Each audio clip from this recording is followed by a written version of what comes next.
Congress is about to make a huge mistake on climate change.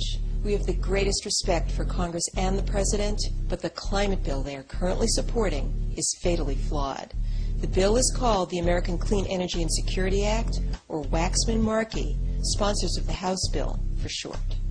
This climate bill narrowly passed the House in June, and a similar bill is likely to reach the Senate in September. The push to launch this climate bill reminds us of the ill-fated launch of the Space Shuttle Challenger. The people responsible for the Challenger launch refused to listen to the rocket designers with the experience to know the shuttle was fatally flawed. This failure to listen resulted in tragedy. We are speaking out because our political leaders are getting bad advice and are not listening to those who understand the flaws of the climate bill. We are speaking out as parents, citizens, a married couple, and attorneys. Our opinions are based on more than 20 years each, working as attorneys at the U.S. Environmental Protection Agency in the San Francisco Regional Office.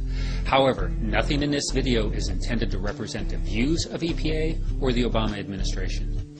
Scientists are convinced that further delay in cutting greenhouse gases means an unacceptable risk of climate catastrophe. U.S. military analysts see the potential for major threats to national security from climate change during the next 20 to 30 years. This video provides an overview of why Congress is getting it wrong and how they could be getting it right in 3 segments we call the big lie, the big ripoff, and the real solution.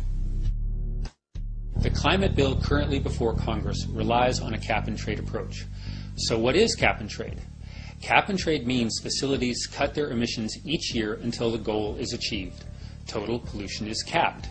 If some facilities have more trouble cutting their emissions than others, they can trade by buying more permits to pollute. The big lie is that EPA's experience with cap-and-trade in the acid rain program proved that cap-and-trade will work for climate change. While cap-and-trade worked fairly well in the acid rain program, the needed changes there were relatively easy tweaks to existing coal-fired power plants. Most acid rain reductions came from switching to lower sulfur coal. Some facilities added pollution scrubbers, but the solutions involved little new infrastructure and almost no innovation. In contrast, climate change can't be solved by tweaks to existing facilities. It requires cutting fossil fuel emissions to the atmosphere, which are the main cause of climate change.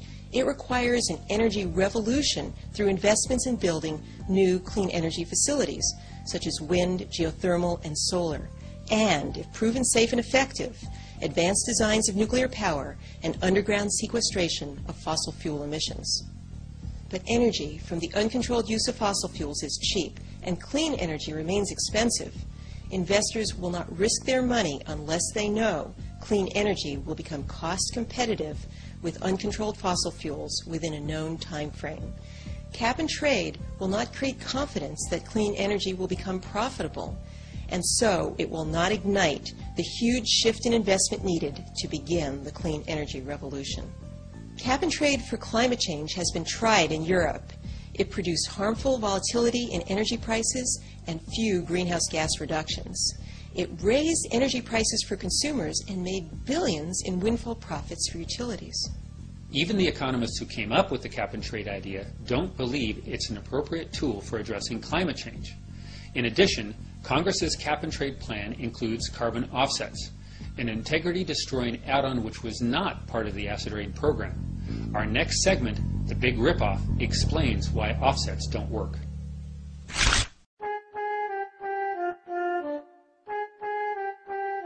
To keep cap-and-trade cheap, Congress's climate plan would allow all required greenhouse gas reductions for almost 20 years to be met with carbon offsets from the U.S. and abroad.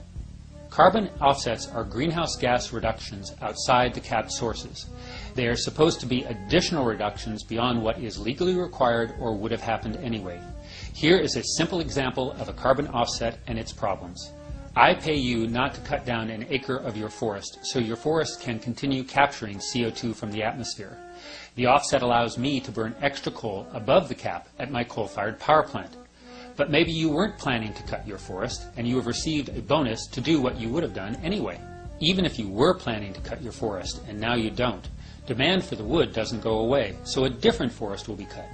In either case, there is no reduction in greenhouse gases. The only result of the offset program is an increase in greenhouse gases from my burning extra coal above the cap. In a global economy, almost any activity can be shifted. It is virtually impossible to know whether a damaging activity has simply moved elsewhere. A second carbon offset example from the European experience is the production of a refrigerant that creates an extremely powerful greenhouse gas as a byproduct. This byproduct is relatively easy and cheap to capture and destroy. So most of us might think, okay, let's require refrigerant manufacturers to destroy this dangerous byproduct. But no, offset investors had the brilliant idea of selling its destruction as a carbon offset. This made it twice as profitable to sell destruction of the byproduct as it was to sell the actual refrigerant. This offset program has created two perverse incentives. First, investors and their host countries have fought to keep release of the byproduct legal. Otherwise, destruction of the byproduct would not create offsets because the reductions would no longer be additional. Second, investors have had an incentive to make unneeded refrigerant just to make extra money on the byproduct offsets. Even though regulators recognize these perverse incentives, they have been unable to slam the lid on the cookie jar. The profits have been too high and the demand for cheap offsets too persistent. In my work at EPA, I have been overseeing California's cap-and-trade and offset programs for more than 20 years. My unique and extensive experience has convinced me that carbon offsets won't work.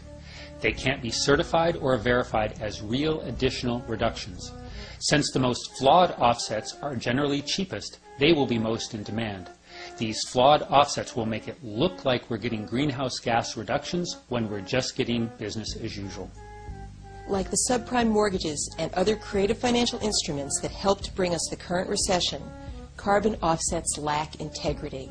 They make easy profits for offset investors while increasing the risk of climate disaster for all of us. That is the big ripoff. There is a real, affordable, and effective solution to climate change, just no powerful moneyed interest to push for it. We call this solution carbon fees with rebates. The biggest obstacle to successfully addressing climate change is that uncontrolled fossil fuel energy is a lot cheaper than clean energy.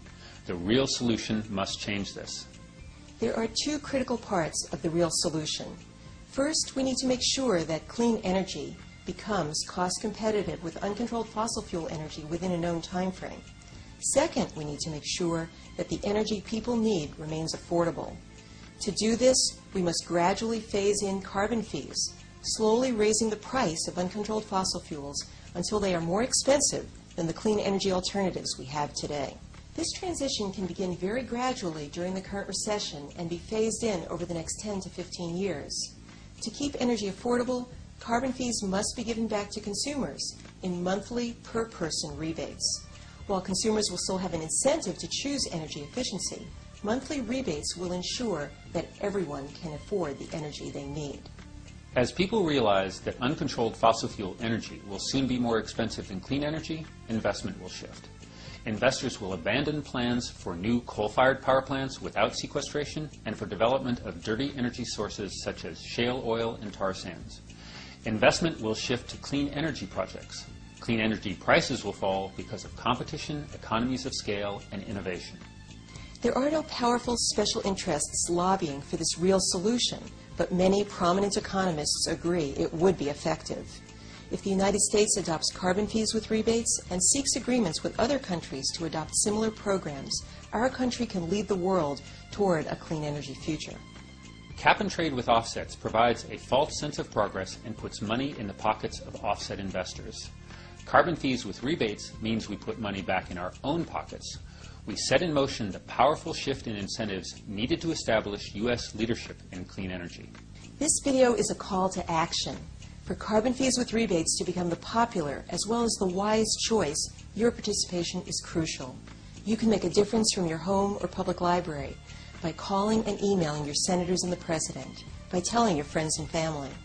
We hope you will consider telling them the current bill chooses weak targets and inappropriate tools, that it misses the real solution. We appreciate your consideration. This is America. We can do better. We can get it right.